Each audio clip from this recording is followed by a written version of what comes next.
تیرے ہوتے جنم لیا ہوتا، پھر کبھی تو تجھے ملا ہوتا، پھر کبھی تو تجھے۔ اسما بنت امیس رضی اللہ عنہا وہ صحابیہ تھیں جنہیں عالم اسلام کی عظیم المرتبت شخصیات کی قربت اور رفاقت نصیب ہوئی، وہیں آپ کی زندگی کٹھن ترین حالات کا مرکز بھی رہی۔ اسما بنت امیس قبیلہ خثعم سے تعلق رکھتی تھیں اور حضور نبی کریم صلی اللہ علیہ وآلہ وسلم کے خانہ ارقم میں مقیم ہونے سے قبل مسلمان ہوئیں، جو مکہ مکرمہ میں ارقم بن ابی الارقم مخزومی کا گھر اور تبلیغ کا خفیہ مرکز تھا۔ دار ارقم کو پہلا اسلامی مدرسہ کہا جا سکتا ہے۔ حضرت جعفر طیار جو مولا علی علیہ السلام کے بڑے بھائی تھے، انہوں نے بھی اسی زمانے میں اسلام قبول کیا تھا اور آپ کا نکاح اسما بنت امیس رضی اللہ عنہا سے ہوا۔ 8 ہجری میں غزوہ موتہ ہوئی۔ جہاں جنگ شروع ہوئی تو زید بن حارث نے شجاعت کے ساتھ جنگ لڑی۔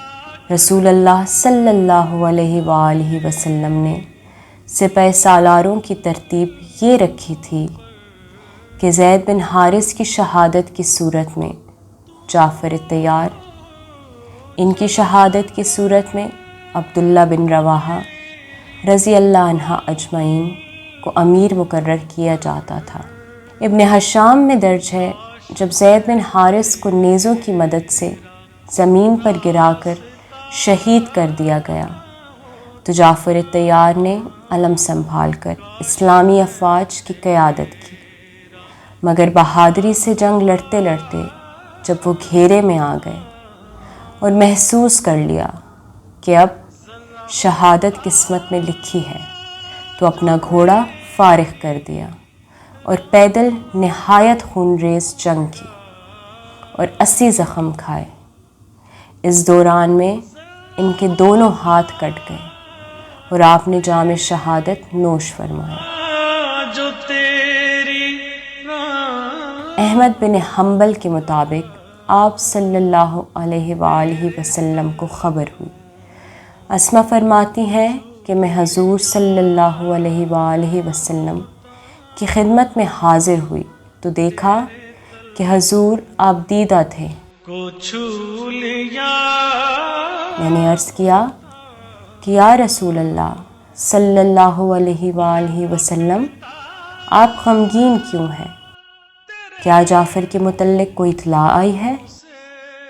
حضور نے ارشاد فرمایا کہ ہاں، وہ شہید ہو گئے ہیں۔ بچوں کو نہلا دھلا کر ہمراہ لے گئی تھی۔ حضور صلی اللہ علیہ وآلہ وسلم نے بچوں کو اپنے پاس بلایا اور میں چیخ اٹھی۔ آپ صلی اللہ علیہ وآلہ وسلم اپنے اہل بیت کے پاس تشریف لے گئے اور فرمایا جعفر کے بچوں کے لیے کھانا پکاؤ کیونکہ وہ رنج و غم میں مصروف ہیں۔ اصحابہ کے مطابق 6 مہینے کے بعد شوال سن 8 ہجری میں جو غزوہ حنین کا زمانہ تھا، آپ صلی اللہ علیہ وآلہ وسلم نے ابو بکر صدیق رضی اللہ عنہ سے اسما کا نکاح پڑھایا، جس کے 2 برس کے بعد ذکات سن 10 ہجری میں محمد بن ابو بکر پیدا ہوئے۔ آپ کی رفاقت حضرت ابو بکر صدیق رضی اللہ عنہ سے 5 برس رہی، جب سن 13 ہجری میں ابو بکر صدیق رضی اللہ عنہ دار فانی سے کوچ فرما گئے۔ حضرت ابو بکر صدیق رضی اللہ عنہ کے بعد اسما رضی اللہ عنہ میں مولا علی علیہ السلام کے عقد نکاح میں آئیں۔ حضرت ابو بکر صدیق رضی اللہ عنہ کے بیٹے محمد بن ابو بکر بھی ساتھ آئے، جہاں انہوں نے مولا علی علیہ السلام کی آغوش میں تربیت اور پرورش پائی۔ مولا علی علیہ السلام کو محمد بن ابو بکر سے خاص محبت تھی۔ محمد بن ابو بکر نے بھی آپ کا ہر جنگ میں بھرپور ساتھ دیا۔ سن 40 ہجری میں مولا علی علیہ السلام نے شہادت پائی اور ان کے بعد اسما کا انتقال ہو گیا۔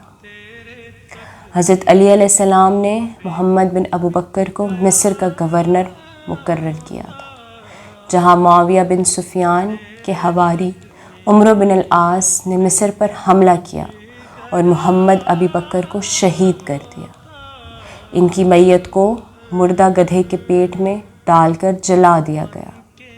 عمر بن خدیج کے قتل کرنے اور عمرو بن العاص کی محمد بن ابو بکر کے بھوکا رکھ کر ہلاک کرنے کی روایات بھی موجود ہیں۔ حضرت عائشہ صدیقہ رضی اللہ عنہا کو جب محمد بن ابو بکر کی اس قدر سفاک موت کا علم ہوا تو آپ کو سخت افسوس ہوا۔ اسد الغابہ کے مطابق آپ فرماتی، میں اسے اپنا بھائی اور بیٹا سمجھتی تھی، چونکہ انہیں آگ میں جلا کر قتل کیا گیا ہے، جس کی وجہ سے اس کے بعد کبھی میں نے بھنا ہوا گوشت نہیں کھایا۔ اسما بنت امیس رسول اللہ صلی اللہ علیہ وآلہ وسلم سے براہ راست تعلیم حاصل کرتی تھیں اور آپ سے 60 احادیث مروی ہیں۔ محمد بن ابو بکر اور اسما کو رب تعالیٰ نے حضرت ابو بکر صدیق رضی اللہ عنہ اور مولا علی علیہ السلام سے باہم تعلق کا وسیلہ بنایا، جو امت کے لیے ایک سبق ضرور چھوڑ گیا ہے۔ تیرے تکنے پہ بک گیا ہوتا،